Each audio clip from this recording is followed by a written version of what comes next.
We are going to learn two new rules today, y'all. We're going to learn a rule about derivative of products. Products are two or more things being multiplied together. And quotients. Quotients, that's the result of dividing two things. So we're going to have a product rule and a quotient rule. Yes, you have to memorize them. Yes, they look intimidating at first. Deep breaths. You've got this. Yes, either the product rule or the quotient rule can involve chain rule. So we got all kinds of stuff going on today, but these are the last of the new rules that you've learned. So far you've learned your power rule that we just did there. We reviewed at the beginning of class. There's the b to the x rule and the special case e to the x. There's the ln of x rule and the log rule. So what is that so far? 1, 2, 3, 4, 5. And technically the ln rule is just a special case of the log rule. And then we're going to have two new rules, so product rule and quotient rule. So you're going to have 7 rules that you're expected to have internalized. I don't like to say memorized. I like to say internalized. You're supposed to do these so much that they're just second nature. So when you're doing your homework, write the rule out every single time until it's in your long-term memory, until you own it, okay? And I had some people come to, one student come to office hours last week and was like, where do these rules come from? That's beyond the scope of this course. If you did remember taking the limit of the difference quotient and doing all that, you can do that for any function and it will prove these rules are true. I just will not ever make you do that in this course. In a regular STEM Cal 1 we would, but not in applied calculus. So anywho, okay, so let me erase this. Let's talk about these new rules today. We're going to start with the product rule. So let's start with our product rule. Okay, product rule. Here it is, y'all. This is the product rule. The product rule says, if your function is written as the product of two functions, so you have a function we're going to call f and a function we're going to call s. So that stands for first function times second function. First function times second function. This is the derivative rule. It says you take the first function times the derivative of the second function plus the second function times the derivative of the first function. That's the template. That's the rule we're going to follow. Okay, so I thought we'd start off with a proof by example. So what I did is I picked a function here that we do not need to do product rule on. You can use algebra to clean this up first and then just do straight up power rule. And that's what I did here on method 1. And I'm just going to show you, you get the exact same answer if you do the product rule, just to kind of prove product rule works. So I have all the steps to save us time written out here. Like before today, before you knew product rule, this is what you would have had to do. You would have had to do algebra. You would have had to distribute that 3x squared inside the binomial.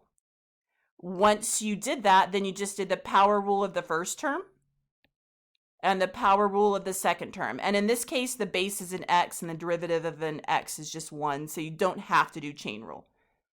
So if in this problem, you can do some algebra and just do it like you always did, but I'm going to show you a new way to do it. We're going to get this exact same answer. Here we go. So let me rewrite my problem here. So this is method 2. Oh, hold on real quick.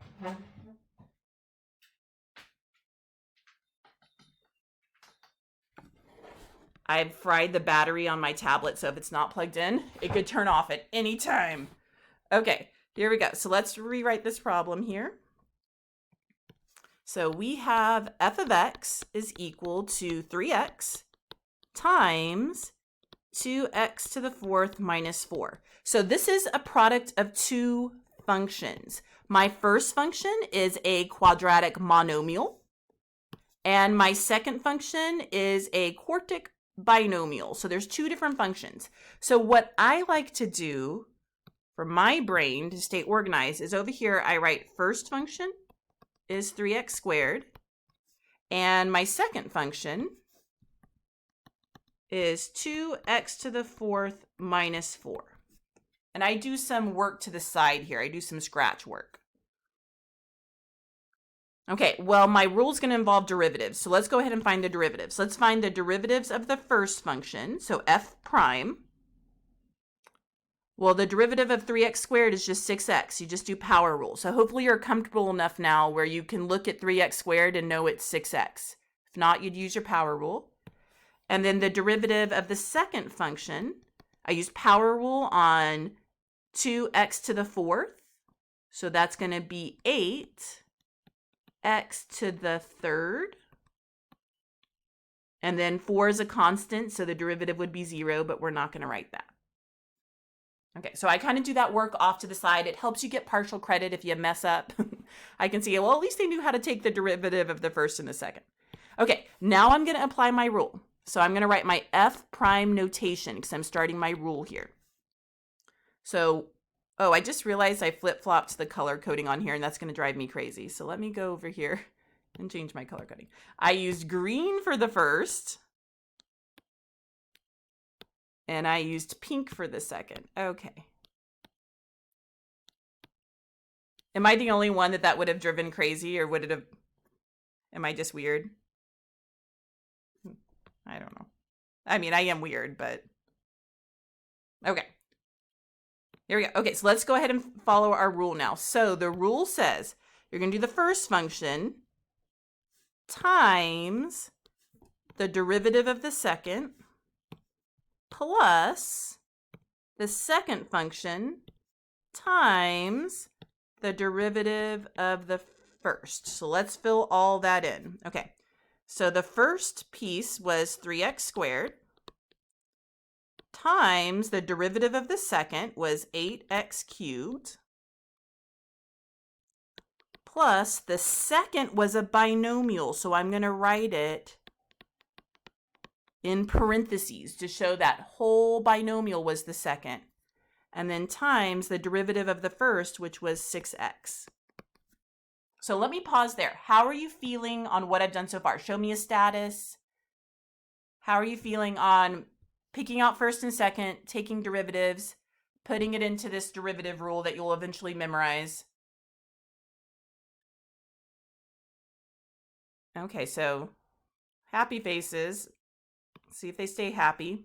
Okay, now we just have to clean this up. And before I do this, it's probably easier on this problem just to do the first method that I did, right? But that's not always going to be allowed.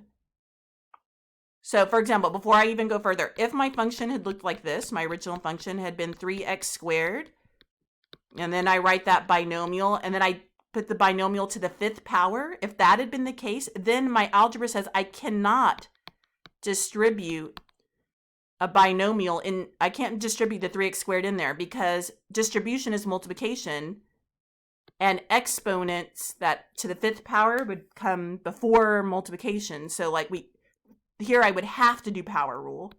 I'm just kind of showing you that it works with a little simpler example, but we'll do some problems like that in a minute. Okay, anyway, let's go ahead and clean this up. So what in the world do we have here? Let's multiply this first group of stuff together here. So I need to multiply these things together. So that's going to give me 24. I keep the base and I add the exponents. 24x to the fifth. Plus, now in the second group, I have a binomial times a monomial. Order doesn't matter when we multiply, so I'm just going to distribute that monomial into the binomial. And since it's a plus, we don't have to be careful. If it was subtraction, we would, but that's not how the rule is. The rule has addition, which is way nicer. Okay, so let's go ahead and distribute that in there. So this is 2x to the fourth times 6x is 12x to the fifth. Minus 4 times 6x is 24x. Okay, then we just have some like terms we can combine real quick. I have some x to the fifths, and when I combine those, I'm going to get 36, x to the fifth. We combine like terms, the term stays like, stays x to the fifth, minus 24x. Same exact answer. Same exact answer. We just use this new rule called product rule. So that's my proof by example. And again, we did not have to do product rule here. We had options, but later on there'll be functions where you have to do product rule. You have no other choice. So how are you feeling on that? I'm going to pause, give me a status, ask a question if you have a question. little bit of shock.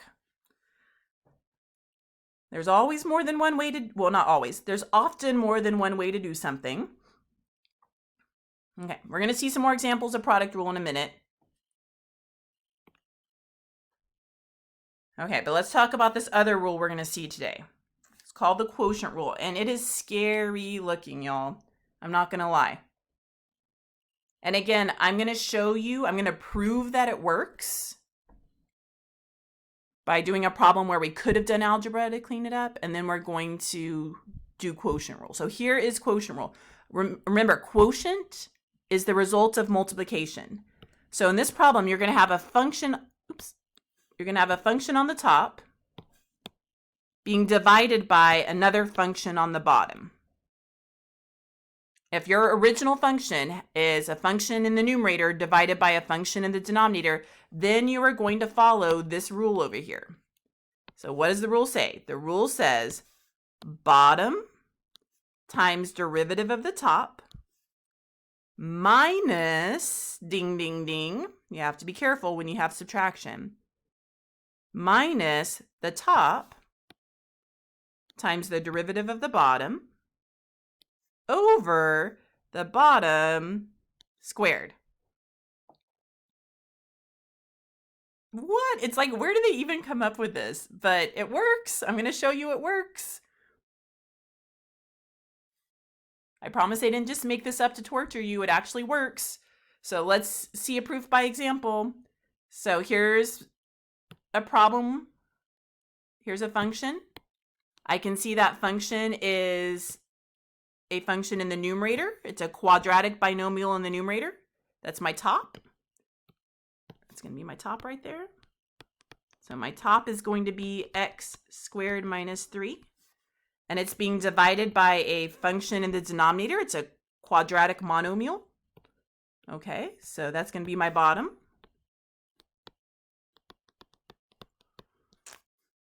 And let's see what the answer is supposed to be using some algebra. So over here with method 1, I'm just using algebra. So remember, if you're dividing by a monomial, which we are, you can split the fraction up, the binomial in the numerator, you can split it up to 2 fractions, which I did. Did the first term divided by the denominator minus the second term divided by the denominator. Then I just simplified. X squared over x squared is 1. I relocated the base in the denominator to the numerator so that I could do power rule.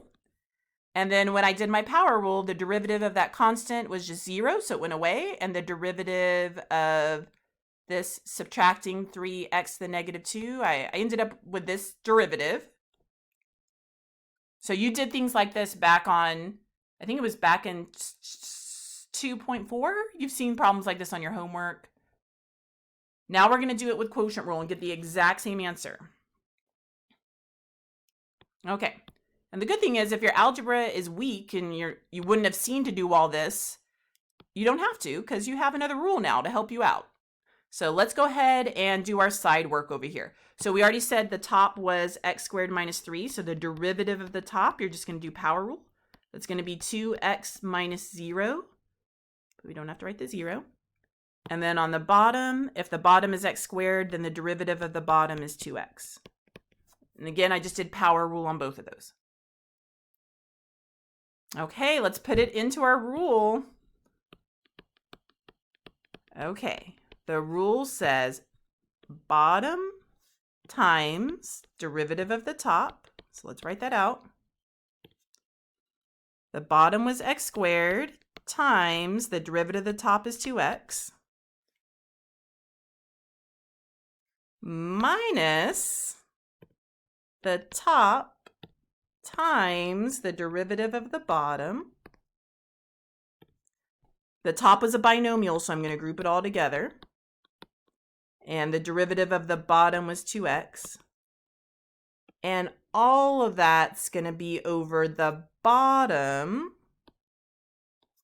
The bottom was x squared.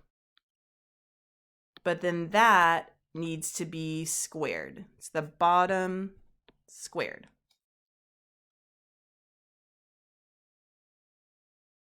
So this is what we call our raw derivative. If you use the template and just plug things in directly to the template before you've cleaned it up, this is the raw derivative.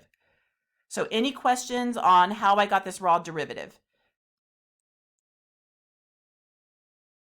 If you get the raw derivative, you'll get half the points probably on a problem. Okay, so half your points at least are going to come from this. Now we just have to clean it up. Now here's the tricky thing with cleaning up these problems. This problem has a subtraction in it. Subtraction is tricky, y'all. So what I'm going to do is I'm going to rewrite the stuff behind it to have the monomial come first and the binomial come second, because it's easier to see to distribute the subtraction if we do that. So what do I mean by that? Let's go ahead and clean this up a little bit. So I'm going to multiply x squared times 2x. So that's going to be 2. Then I keep the base and add the exponents. And then I'm going to rewrite that as minus 2x and then put the binomial. And that's just going to help me see that I need to distribute the minus and the 2x. So I don't forget to do that. And all that's going to be over what? If I have x squared 2 times in a row, I really have x to the 4th down there. Okay, let's keep cleaning this up. Let's go ahead and distribute. Need to shrink this a bit. Okay, here we go. We're going to distribute. So I'm going to distribute the minus 2x to both of these terms over here. So f prime x equals 2x cubed minus 2x cubed. Double negative makes that plus 6x all over x to the 4th.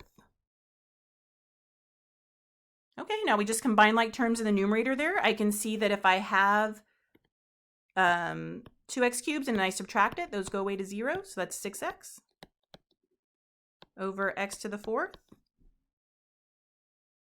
When I reduce those x's, when I simplify those x's, that's going to leave x cubed in the denominator. And that's equivalent to our original answer over here. Our original answer was 6x to the negative 3 power. That just means that that x to the 3rd is in the denominator. Those are the same. Everything is scary the first time you see it. It just, you'll desensitize yourself. Just embrace the horror. The more you do this rule, the easier it'll get. Go ahead. So, really the quotient rule is just to double check the power rule.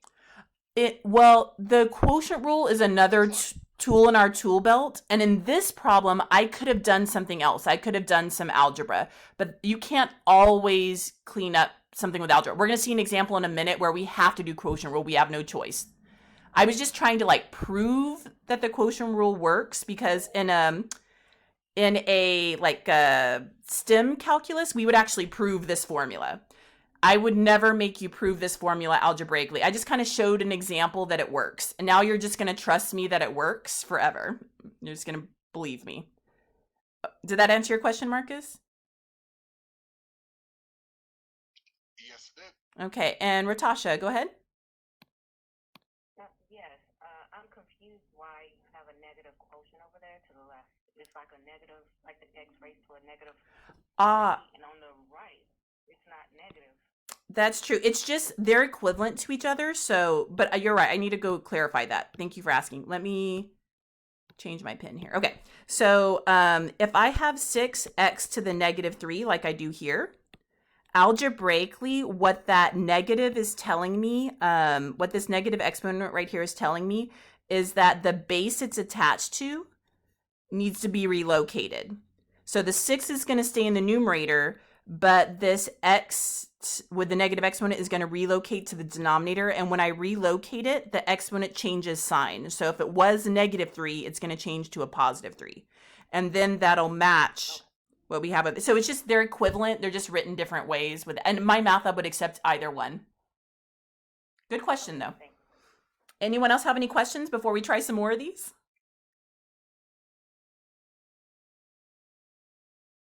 Dun, dun, dun. Okay. Let's try some more. Okay, so I put the rules at the top there for us, but Now we're going to do some examples where we have no choice but to do product rule or quotient rule. There's no pretty algebra that can save you. You can't rewrite the function in a slick way. You have to do these rules. So let's take a look at number 1 here. Okay, so number 1, I'm given this function. The function is 6x squared e to the 2x. Okay, if you're not sure what rule you should be doing here, always ask yourself, where's the input going? So here's my input. My input is going 2 places. It's going over here to a base, and it's going up here to an exponent. So I can see that I'm actually multiplying 2 different things together. I'm multiplying 6x squared to e to the 2x. So I'm going to follow 2 different rules. I have to do my product rule here. So I'm going to let my first be the 6x squared and my second be the e to the 2x. So let me go write those over here to the side. Oh, go ahead, Anastasia. Did you change the notes at any point? My problem's not the same as yours. Oh no! I didn't think I did. Maybe I linked the wrong Google Doc.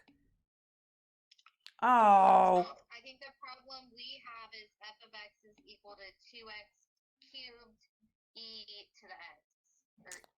A 2x cubed. Okay, let me write that down. Okay, sorry. I guess I linked the wrong Google Doc. That must have been what I did this summer. Okay, tell me what your problem says.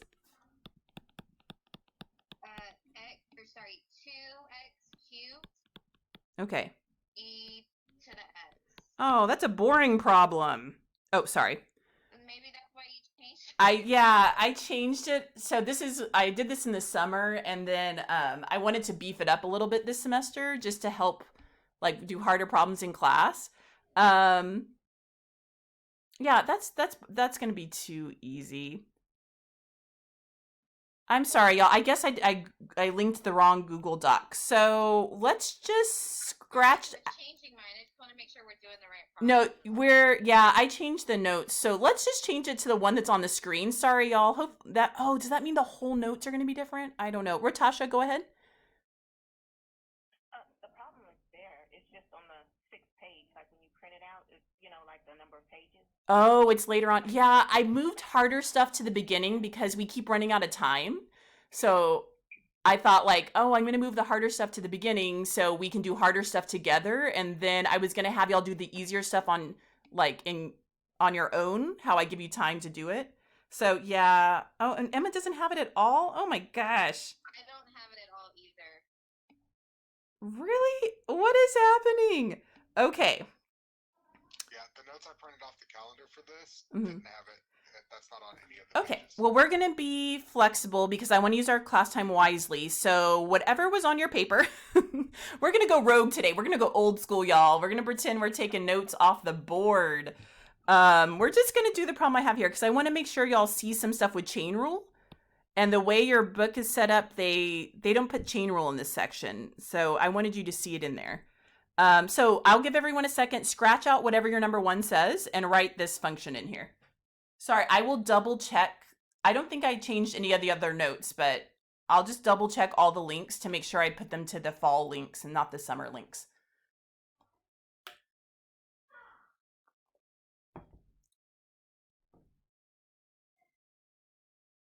Okay, so hopefully you've had a chance to write this down. Here we go. Okay, so let's do this problem. So I'm going to write first. First is 6x squared, and then over here, I'm writing my second. The key to these problems is being super organized, y'all. If you're writing all over the place, if your scratch work is a mess, you're going to make a mistake.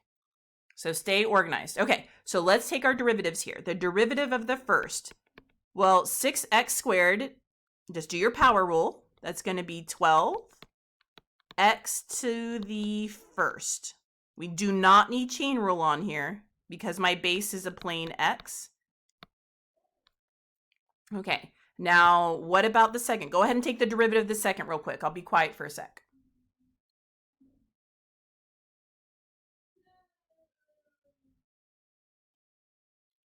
Oops. Okay, so the e to the x rule, the base e rule says the derivative is itself. So I'm going to write e to the 2x, but then I have to tack on the derivative of the exponent. So my derivative is going to be e to the 2x. There, e to the 2x times 2. So my derivative is going to be 2e to the 2x. And that you should be comfortable with by now because that was on the old homework. So now we're going to plug it into our template here. So I'm going to rewrite my template. My template is first times derivative of the second plus second times derivative of the first. Rewrite this over and over and over again on your homework today, y'all. Okay, now let's plug in our stuff. So first was 6x squared times derivative of the second was 2e to the 2x plus second was e2 to the x. Oh, that should be times derivative of the first, which was 12. Okay, now we have to clean this up.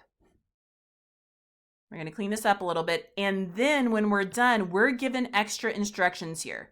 So looking back on these instructions, we were asked to find g prime of x, which we're doing right now. Then we were asked to simplify the answer by factoring out a GCF if possible. So we're going to have to do something to our answer here in a minute. So I found the raw derivative. Let's go ahead and clean this up, and then we're going to factor out a GCF. So the calculus is stopped. We're done with the calculus. Now this is algebra time. Here we go. So g prime of x. So let's multiply this first group of stuff together. Okay, that's going to be 12x squared e to the 2x. I multiplied the 6 times the 2. And then I wrote the x squared first and I put the e at the end. Order doesn't matter when we multiply, so we're good with that. Then I'm going to write plus. And then the only thing we can do on this group of stuff is just rewrite the order. It's 12 times x times e to the 2x. So there's nothing we could really do there but reorder it. Okay, this is g prime of x. Oh, go ahead. Can we simplify in this step? Yes. So now that we, yes, Cassandra. So now that we have found g prime of x, now we need to factor out the GCF because we were asked to do that. If it didn't ask us that, so over here where it's asking simplify your answer by GCF, if it didn't ask that, we'd be done. We'd box this in. That's it. But since it asks us to do that, we have some work to do. So let's go ahead and factor out the GCF. So I'm going to look at this first group and this second group and ask, is there a GCF? There may or may not be, but definitely there's a 12, right? Because I see a 12 in both of them. So yes, there's a GCF. I see a 12. They both have an x. The first term has an x squared. The second term has an x, so I can factor out an x. And they both have e to the 2x.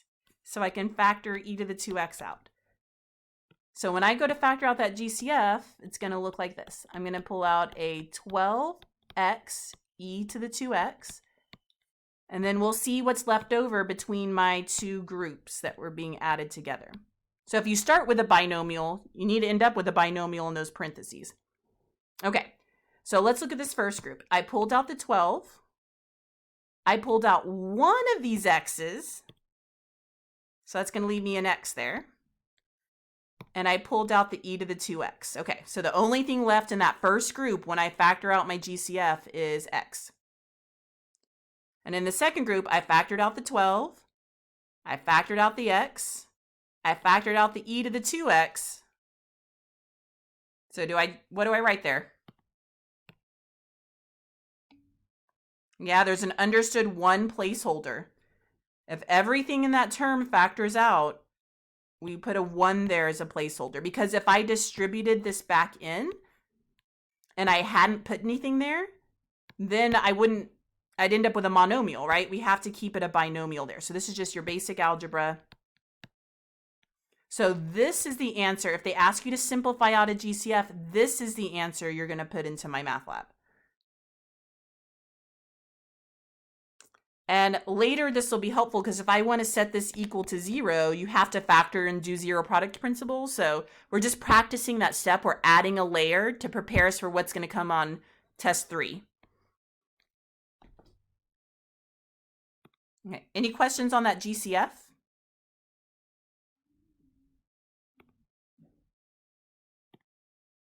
No? I'm really scared to turn the page because I know the problem's going to be different. But let's do it. What in the world are we going to do next? I don't even know anymore. Your number 2 is not going to look like this. So I'm going to give you a minute to write this down. Well, I don't know. Maybe it does. Does your number 2 look like this? Yes. No way! Are you serious? I don't even know what's going on, y'all. Okay. Well, let's do it, guys. Here we go. Okay. It's a quotient. We're going to do top, bottom. I'm going to be quiet real quick while you do this side work.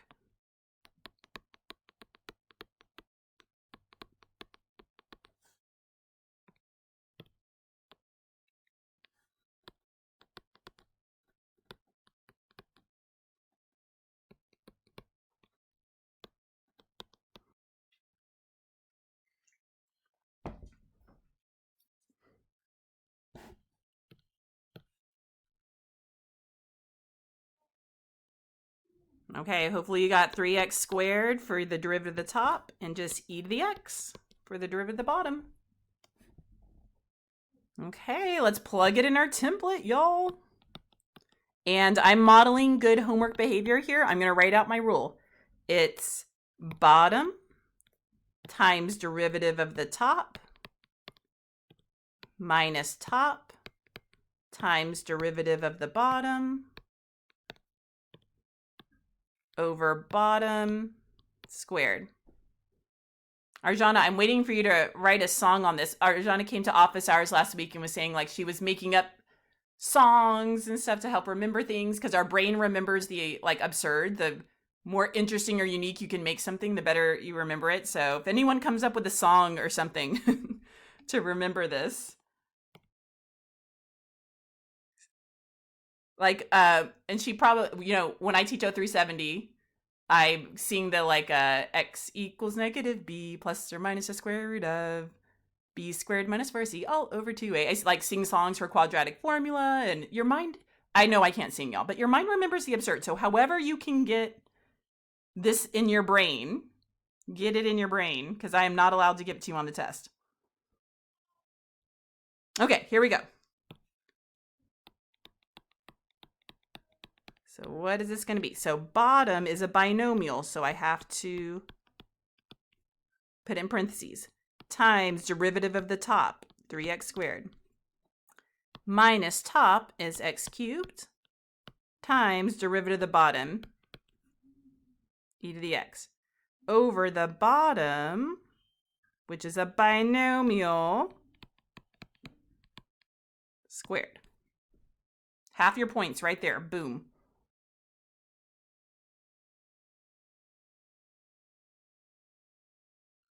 Okay, let's clean this up. I don't think there's going to be much we can do here, but let's go ahead and clean it up.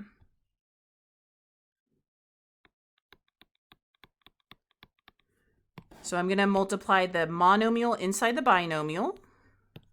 I don't know, it's just going to be 3x squared e to the x plus 6x squared. Okay. Minus... And then over here, we just have a monomial times a monomial. We can't do anything with that. I wanted to do an example where there's not much you can do because students try to get, they're like, I have to do something. I have to combine like terms. I have to do something. And just heads up, this denominator here, y'all, this binomial squared, leave it that way. Because if we did reduce, we'd have to factor and reduce, right? And that binomial is already factored. Do not do this. Do not do what I'm about to do. See how I'm writing it twice? And you might be tempted to like FOIL it out or whatever. Do not do that. Do not expand. Do not FOIL it. No, because later if you simplify fractions, you'd have to refactor it. Don't do that. So just leave it like that. I think that's all we can do. Is there any, there's no like terms. I think that ugly, horrible, awful answer is the answer. And you're going to have to be really careful when you're putting this in my math lab, y'all. If you make a silly mistake and it counts it wrong, send me, ask the instructor, and I can look at it. And if it's correct, I'll override the gradebook, okay? So don't feel like you have to do extra stuff unless it tells you to factor a GCF. Like here, did you see any instructions about simplify? Nope. Did you see anything about a GCF? Nope. It just said find F prime. So my math lab might have even accepted this raw derivative. I don't know, but practice at least distributing a monomial. But you're just going to have to be comfortable with being uncomfortable in this section. It's going to look ugly and weird. Okay, tell me how you're feeling on this one. Give me a status.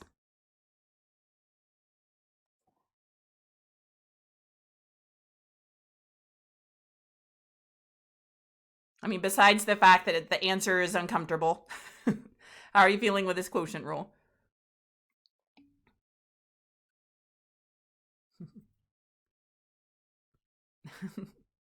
Okay, let's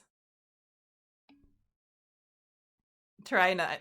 Let's see if the next page looks like what I have in my notes. I don't know. It is kind of overwhelming. It's a lot, Marcus. And you're going to get used to it. Like I said, part of this, you're just going to have to desensitize yourself.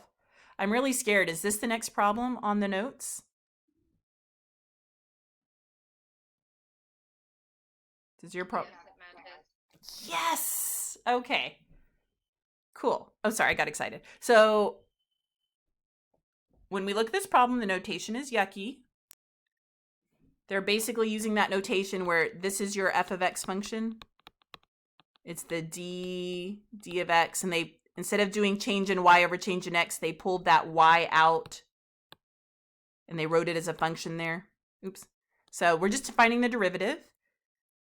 It's definitely a product. So let's write out this product. Normally in class, I would let y'all try this and y'all would work in groups and I'd walk around, but we don't have time for that. So we're going to do this one together, but go do your side work. I'm going to be quiet while you do your side work for first and second.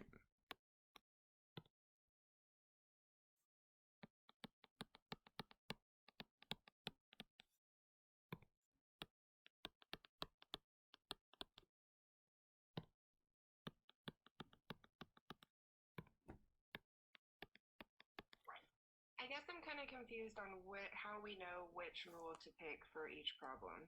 Okay, good question. On this one, the way this is written, it's kind of yucky. It would have been better if they had given us a function, like given it to us in function notation, and then asked us to find like f prime, or even then asked us to find like, you know, this or something. Because seeing it in function notation, you could always slow your brain down and ask yourself, okay, what's happening to the input? So when I look at my input's going to a base and it's going to an argument. So that's two different rules, right? There's two different rules happening. Over here, I have power rule. And over here, I have my ln rule. And those two different things are being multiplied together. If they're side by side, they're being multiplied. So we have a product. So you're just going to train your brain if you have, especially if you have two different rules, but they could be the same rule. But if you have two different functions, so basically this is a quartic monomial times a log function. So my first function is a polynomial and my second function is a log, and they're side by side being multiplied. You're just going to have to train your brain that it's product rule. Once you split up your first and your second, they might follow totally different rules to find the derivative. I don't know. Did that help at all? I think it was Sasha that asked. Yeah. Oh, Jade. Okay. Sorry. I didn't see who had their mic on. Okay. So yeah, it just takes practice. This homework, it's going to take some time, y'all, because all the rules are mixed up and can be layered into the product and quotient. Just basic rules. They don't need chain rule.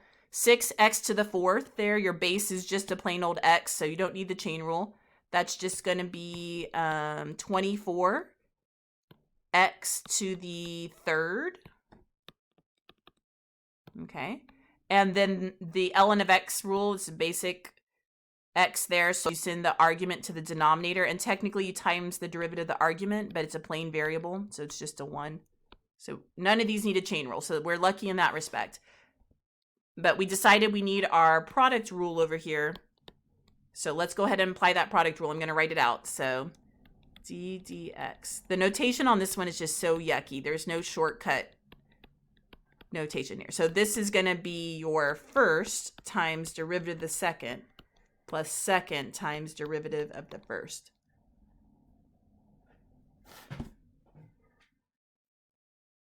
Okay. So let's plug everything in. I'm going to let you try it. Don't do the simplify step. Just try this. Plug it in and see what you get. I'll be quiet.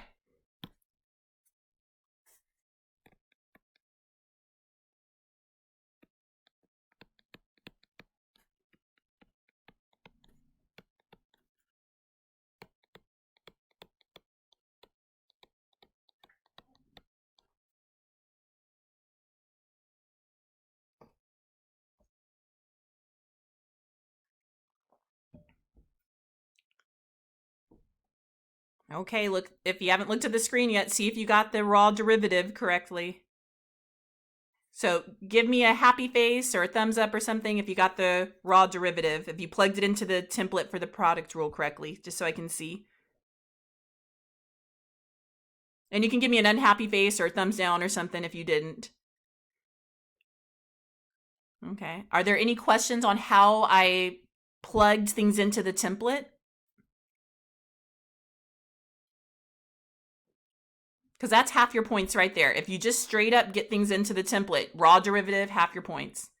But now we got to clean it up a little bit. Okay, so not only do we have to clean it up, but eventually it's asking us to simplify by factoring out the GCF if possible. So that'll be our last step. But I can clean this up a little bit more. So when I look at this first group of stuff here, let me hear a little chime. So she said, would we get points off? No, well, I need to see that it's the derivative somehow. You have to label what you're doing is the derivative. So if you had just said like, I mean, this notation is so yucky. I probably wouldn't use this notation on a test for a product rule, but my math lab, I only have so many problems to choose from, and they did. That's why I put it in the notes.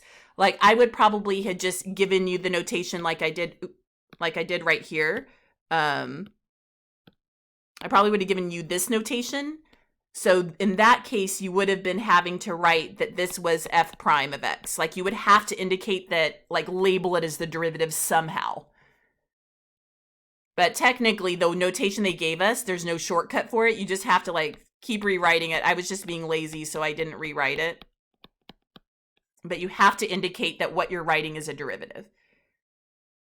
Good question.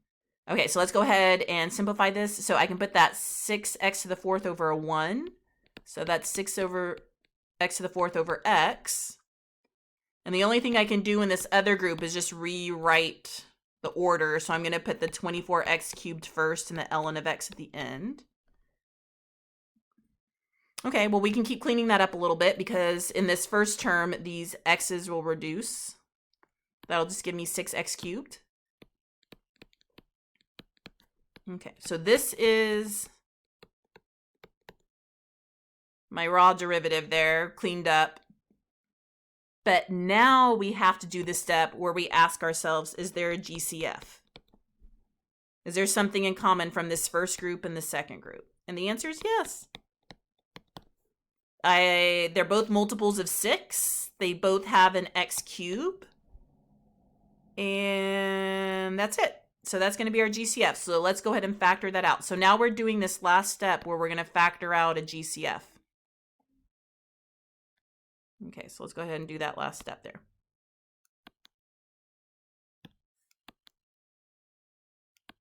Okay.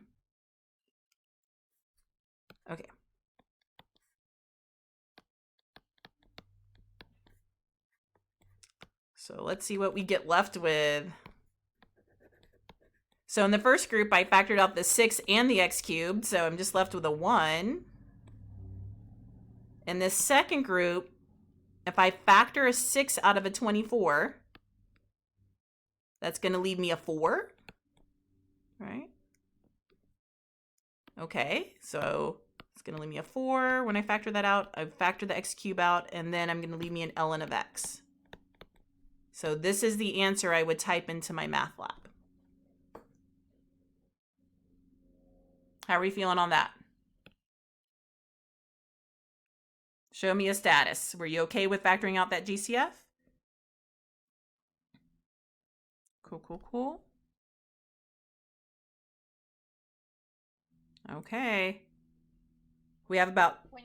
Oh, go ahead. When you type in the answer to MathLab, do you have to write ddx? No, hopefully...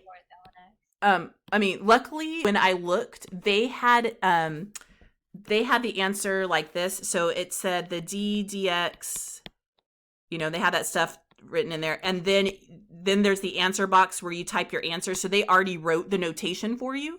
You just had to type in the answer. So they set it up nicely, but the notation is just scary. So I wanted you to see it in the notes. But they already have like this original thing typed for you and then the answer box. And again, if you get a problem wrong because you retyped a notation that was already there or something, you can always just send and ask the instructor and I'll go through and see see what happened and I can give you the points back. Oops. Hold on real quick. Cool. Any other questions?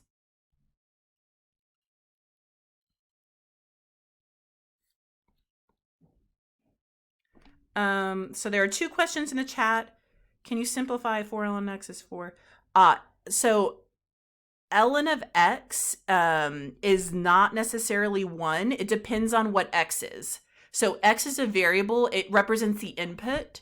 So I could be inputting 100. I could be inputting 5. I could input anything in the domain of the log function. So we can only take logs of positive numbers. So I can't input 0. I can't input a negative, but that's going to change. Okay, cool. And then James says, could we have taken the 1 over x and converted it to... Yes, you totally could, James. That's another way to do the algebra there. So you can rewrite it with a negative exponent and then do the product rule for exponents. So yeah, cool. Any other questions on this problem before we navigate away?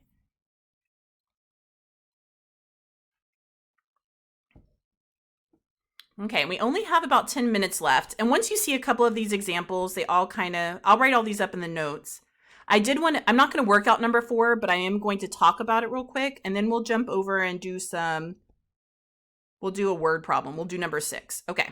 I'll write all these up in the notes. I mean, I can't show you every type of example that there is, right? So, you know, if you've seen it from the examples you've seen, you should be able to do the homework. But I do want to talk about number 4 real quick. Because number 4 is one of those problems where is what the algebra would do. If you did not want to do product rule, if you're like anti-product rule and you're like, never product rule, which you can't be in this class, but let's say your brain was thinking no product rule. To actually